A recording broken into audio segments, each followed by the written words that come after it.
back in the days when I worked out of the hut. If you guys were there at that time, tell me in the chat. Also tell me in the chat where you're watching from. And if you leave an emoji, so just so you guys know, if you you don't have to worry about taking notes today, because I'm going to be going over a lot of different stuff. So if you don't have to worry about taking notes. If you comment below, I'm going to automatically send you like the outline of everything that I cover. So just stay, paying attention, listen in, give me your questions that you have, and if you want to receive that worksheet or the list of all of the notes, just leave me a comment below and I will send that to you. So the door just opened. There's some ghosts in our room. So I'm still here in Venice, California, and I'm also, if you guys are watching on YouTube right now, so I'm doing a Facebook Live, but I'm also doing a YouTube Live. So if you're watching on YouTube, go ahead and you can click the link in the description of this video, and I will send you the worksheet / Cliff Notes version of what I'm going to be talking about if you click that link. So I'm going to get right into it. Oh, and then also, you guys, at the end of this live stream, I'm going to be talking about my huge announcement that I'm so excited to share with you guys. It's really big news, so I can't wait to share it with you. But I'm going to jump right into it. We're going to be talking about how to get noticed online and build exposure for your wellness brand and business for free, so you don't need a budget for ads. And these are going to be the 10 ways. Okay, so first, let's see if we got people joining us. Okay, Ashley, hi. Kimberly, hey guys. Oh, looks like we got 10 people on. Okay, cool. Thanks guys for being here. So the first way to build your brand and business and gain exposure online for free is to create a share-worthy or a viral hashtag or challenge that is related to your niche. And so hopefully you guys watched the training that I did last week all about how to find your niche. But you can create some sort of free challenge or hashtag that is going to get your audience on board. Like, people really love to come together and collaborate on things online. So if you can think of something that's related to your niche and your personal brand that can kind of get people on board and like working together. So some examples of this would be like, 5 days to clear skin, and maybe you show up every day and provide like one tip that's gonna help people clear up their skin, or maybe a hashtag that's related to, maybe you love making like 3 ingredient meals or something like that, and you can start a hashtag and tell people to whenever they make a 3 ingredient meal, to use their hashtag and tag you, things like that. So anything that kind of gets people on board, sharing your content and your ideas, that can really quickly gain exposure to all of their audiences and let their audiences also know who you are, so you're going to reach a lot more people. Okay, so let me know if you have any questions as we go through, and remember, you guys, too, if you want the Cliff Notes version, just leave a comment or an emoji below, and I will send that to you.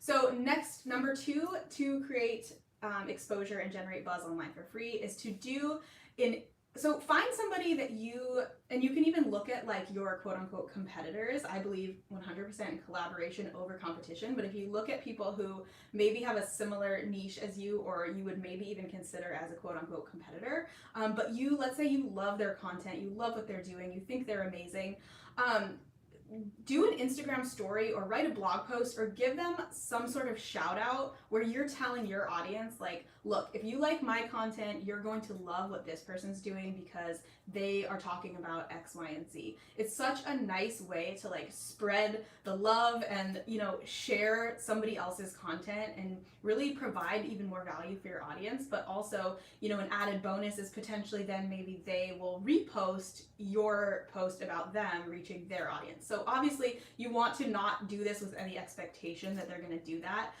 But it's just kind of a nice way to also kind of build relationships with other people in your niche, shout them out, spread the love, and then this might even set the groundwork for like a collaboration in the future and things like that. And just try and avoid like any sort of scarcity mindset. Don't think that like just because you're shouting out this person who might be reaching the same audience as you doesn't mean they're gonna like take all of your potential clients or anything like that. I promise you the opposite is probably going to happen. So let's collab over competition, right?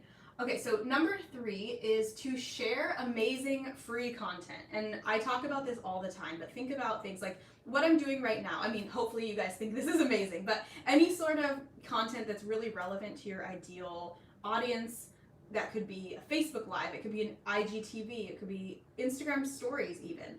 Those are kind of like daily. I think you should be doing those anyways, but if you can think of something like once a week that's a bigger form of content, maybe it's a podcast episode, maybe it's a YouTube video, maybe it's a blog post, whatever you feel like you can keep up with, try and stay as consistent as possible and really provide some good value for your audience. And especially if you're able to stay consistent, and even like, and I'm like preaching, like I need to follow this advice too, is like if you can stay consistent, like say you have a podcast episode that comes out the same day every week, your audience starts to like trust you that you're going to show up then, and they will follow along. And then the more inconsistent you are with that, they potentially might fall off or forget about you. So it's really, really awesome if you can stay consistent.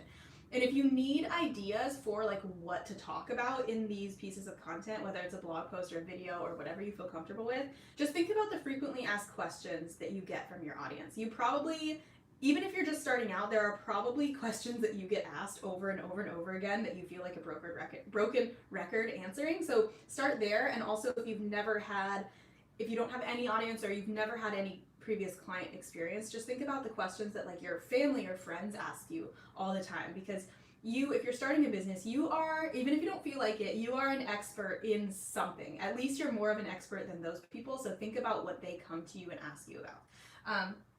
Okay, so number 4, and hopefully I'm not talking too fast. Let me know if I am. I swear, you guys, when I get excited, I talk so fast. I try and slow it down, but it just comes out so fast.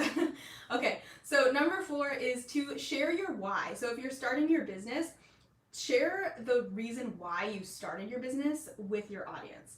And you want to just be really transparent about like the why and how you got here. So I am willing to bet that for most of you, like you, especially if you're in the nutrition and wellness world, your why has so much more to do with than just that like you want to make money. That's not why we start our businesses, right? I mean, that's like obviously an added bonus, but the main reason is like we want to help people, usually somebody who's similar to us. We want to help them, have the easier way than we did, or like navigate the health struggles that we went through and have some support around that. Like there's usually a reason why you want to help people and you want to start a business. So just be really transparent, and this can be a really good way to like introduce yourself to your audience. Let's say like you've never done an Instagram story before, like just be like, hey guys, this is me and I want to tell you why I'm here and like what my goal is with providing this content for you. And be as honest and transparent about your own journey as you feel comfortable, because that's really how you start to build trust and rapport with your audience.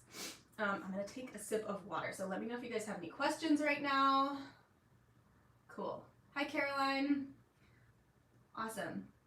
Well, it looks like lots of you have commented, so you will be getting all 10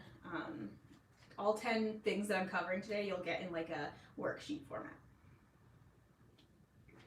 Okay, number 5, and this kind of piggybacks off the last one, is to just give the real details or be fully transparent about something that you feel like isn't totally, that people aren't being honest about in your niche, let's say. So like you want to be, this is like the way that it's, pretend like you're talking to your best friend. Like you're like, I want to share with you like what really goes into being a fitness competitor, or like, if you're like, I want to share with you what a nutritionist actually eats in a day, or something like that. Or a lot of times, like, this is my example. So a lot of times on Instagram, you'll see all of these like nutritionists and bloggers who post these beautiful meals and all like this beautiful spread of all of this food that looks so good. But you're kind of like, okay, are you actually eating all of that? Like, to just be totally transparent and being like, look, we actually ordered all this food to get a good picture, but like all I ate was the smoothie bowl or whatever. Like give your audience the behind the scenes details that they are wondering about. Okay, looks like I think I just got a question, so I'm gonna, hello, awesome, Angela, thanks for showing up. Okay, cool. So hopefully that one was helpful. Okay, number 6. So this one is really good, especially if you have had any like past client experience, you have any sort of testimonials or social proof.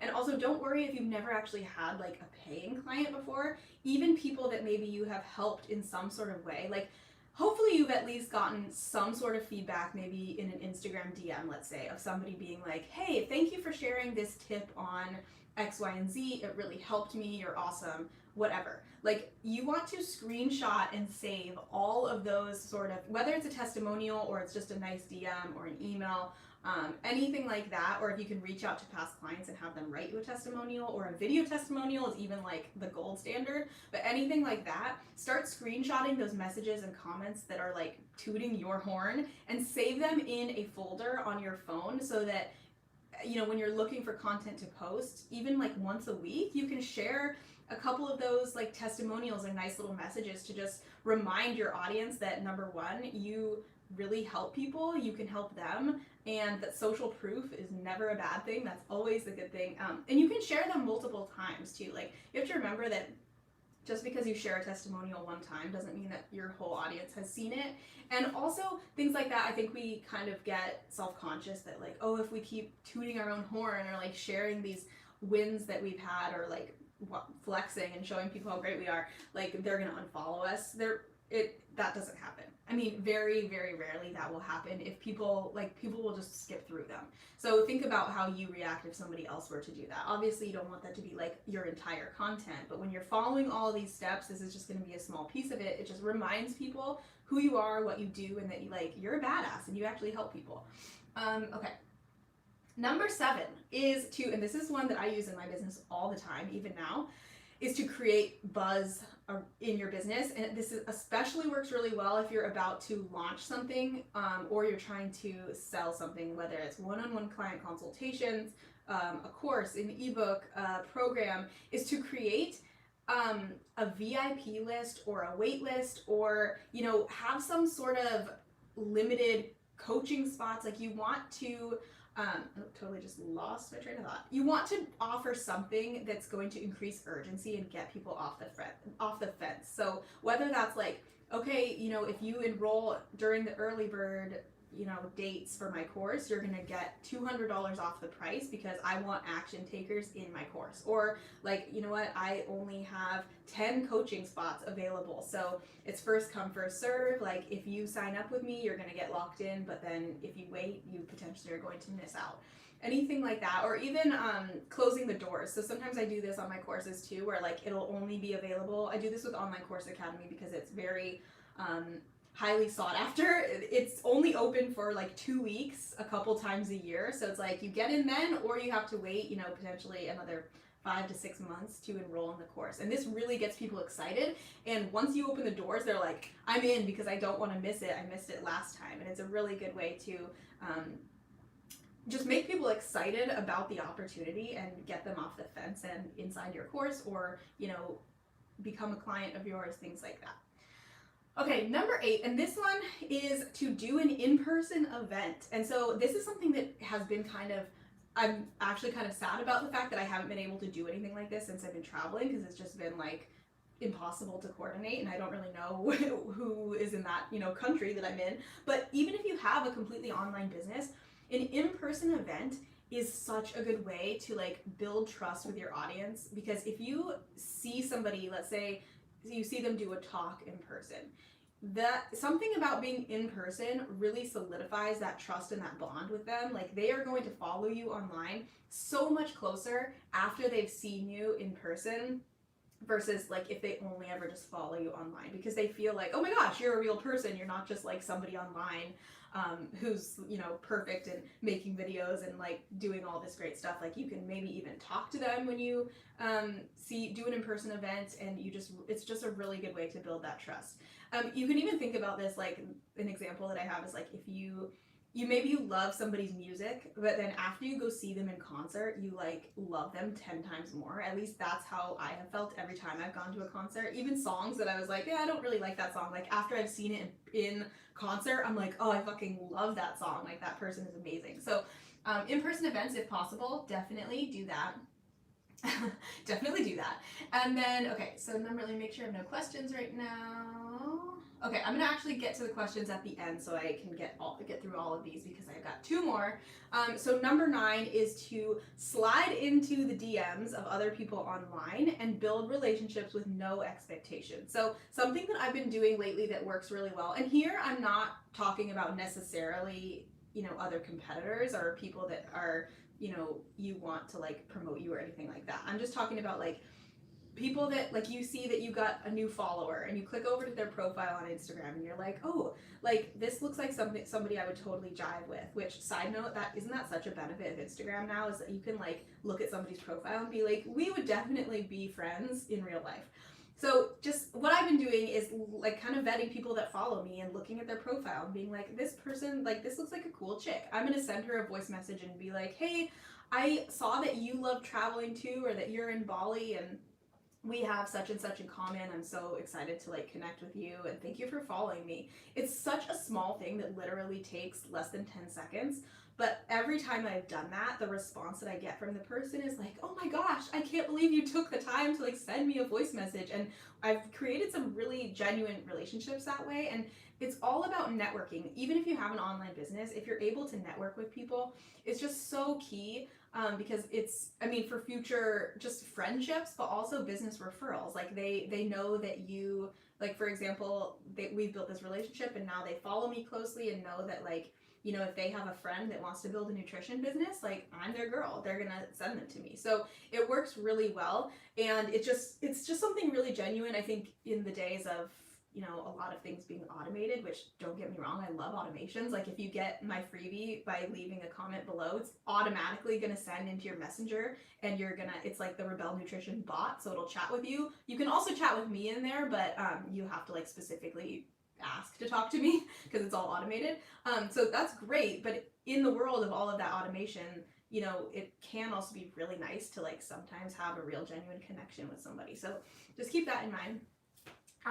And then, okay, viral giveaways. This is number 10. This is my last one, and then I'm going to be sharing my big news, which I'm super excited about. So number 10 is viral giveaways. So this means thinking of something, and this doesn't require you to spend any money. Like you could spend money on this thing that you're giving away if you had a budget for it, but you totally don't have to. So think about something that is really valuable to your ideal client.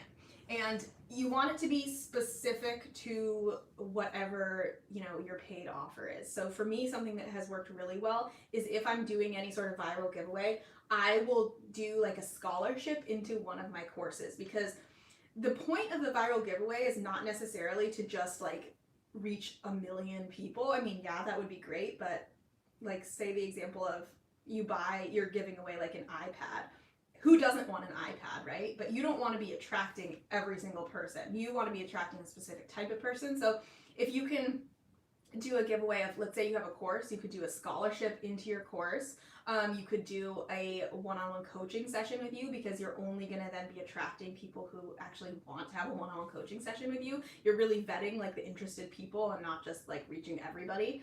And the real like important thing here too is that to make this viral, what you are going to want to do is, number one, in order for people to sign up for, or what's the word I'm looking for? To sign up for the giveaway, you want to get them onto your email list. So usually you'll see when there's a giveaway, there's a couple like qualifications that people have to do. The ones that I think work the best are get them on your email list as a way to, God, why can't I think of the word? Sign up for your sign up for your giveaway. Okay, so get them on your email list, and then also you can create some sort of shareable graphic and be like, in order to sign up for this giveaway, you have to share this graphic that I made on your social media account and tag me. So the benefit of this is that they are then sharing this giveaway with all of their audience as well in order to apply for the giveaway. Does that make sense? Let me know if that doesn't make sense, but that's really the point, is that you want to make sure it goes viral. So it's great to get them on your email list because then you can follow up with them, but the even more important thing is like, how are you going to reach the most people with this giveaway as possible? So those were my 10 tips. I'm going to go through, let me know if you guys have any questions on those.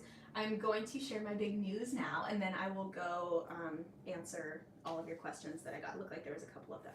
Okay, so I'm super excited. Also, if you're still watching on YouTube, if I'm looking up there, I'm looking at you. If you're watching on YouTube, go to the link in the description if you want all of those 10 notes broken down in a worksheet style format. It'll be sent to you automatically via Messenger. So my big news, and I think some of you have maybe guessed this on Instagram, but it is that we Eric and I, are actually moving to LA.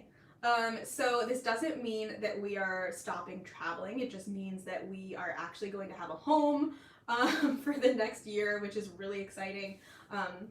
We still have actually quite a few trips planned this year. So we're going to Europe, Spain, and France later this year, and then also Hawaii for Christmas. So, I mean, we're still going to be traveling quite a bit, but after a year and a half of living out of a suitcase, I'm sure as you guys can imagine, the thought of having like a home is just so exciting to me and just feels so nice. I'm just ready to like stop living out of a suitcase and have a place that I call home. And sometimes we're going to still be traveling, you know, for like months at a, maybe a month or so at a time. But I think just the ability to like travel and kind of separate, like, okay, we're going to travel and like have a fun trip, and then come back to, you know, settle down and work and like stay consistent with my business, especially where I'm at in my business right now, which is like, it's growing very fast, and it's really hard when I'm traveling full time to schedule, you know, interviews, to schedule any sort of like, if I want to, you know, meet with anybody else that's on my team. It's just kind of, and being in a different time zone than them, it's turning out to be quite a bit of a challenge, and it's kind of preventing me, I feel, from like getting to that next level. So I think this is going to be really fun, really exciting. And if you guys are from LA, let me know. We're going to be living in like Hollywood area. So if you are around there, let me know. Maybe we can do a meetup or something like that. And thank you guys for tuning in. Oh, gonna get to the questions real quick. Carolee, oh, you're in LA too. Cool. Where? Emma, yeah, thank you. Are you from LA too? I love it here so much. It's so funny that we just decided, it like was such a spur of the moment decision, you guys. We had all of a sudden, while I was in Bali, I had this calling of like, I want to go to California. I don't know why. I was born here, so I don't know if that has something to do with it, but I was like, I just want some like LA vibes. I feel like it's a good combination of like beachy, palm tree weather, like something that I really love, but also there's like a lot of hard workers who are like really driven, a lot of businesses here, and just soaking up that kind of like motivational energy rather than just being like a nomad all the time, I think is like something I'm really craving. So yay, thanks Sarah. Okay, oh my gosh, so that's so funny that you say you're in the valley, because people keep telling me about the valley, and I'm like, what is the valley? Where is the valley? It doesn't really say that on the map. I don't know what the valley is. So is Woodland Hills considered the valley? I'm a newbie, obviously. Okay. Okay, let's go into the questions. Sarah said, if you start a hashtag challenge, does it need to be original, i.e. no one has used this hashtag before? I would say that would be better, because otherwise it's going to be a little bit confusing if people are like then searching that hashtag and they're seeing like other people's posts come up. They might be like, I'm not sure what that is. So I mean, the best thing would be like somehow incorporate your name or your handle plus like whatever the challenge is about as the hashtag. I think that would be really cool. But also don't worry about it too much. Like, don't spend too much time making sure nobody has ever used that hashtag, even if it's been used like a couple times before. As long as you're promoting it and you continue to promote it, I think that's the thing, is that like, don't just promote the hashtag or the challenge one time and expect it to like catch like wildfire. You're gonna have to continuously promote it, maybe at least like once a week or so, for it to really catch on. So hopefully that was helpful. Oh, it's north of the city. Okay, cool. Yeah, awesome. Well, thank you guys so much for showing up again. If you're watching on YouTube, click the link in the description to get all 10 buzz generating ideas. And if you are watching on Facebook, all you have to do is comment below this video with like an emoji or whatever, or whatever you want to say to me, and it will, the worksheet will send, it's not really a worksheet, it's more like an outline of everything I covered, but it'll send to your Facebook Messenger. Cool. Well, thanks guys so much, and I will be back again next Monday, same time, 10 a.m. Pacific Standard Time, with another topic. So, yes, we'll definitely be planning a meetup now that I'm going to be here for the next couple months, so got to figure out where to do that. Oh, you live in Santa Monica. Well, I'm in Venice right now, so I'm pretty close. So yeah, meet up soon, and thanks guys so much for being here. Talk to you soon. Bye.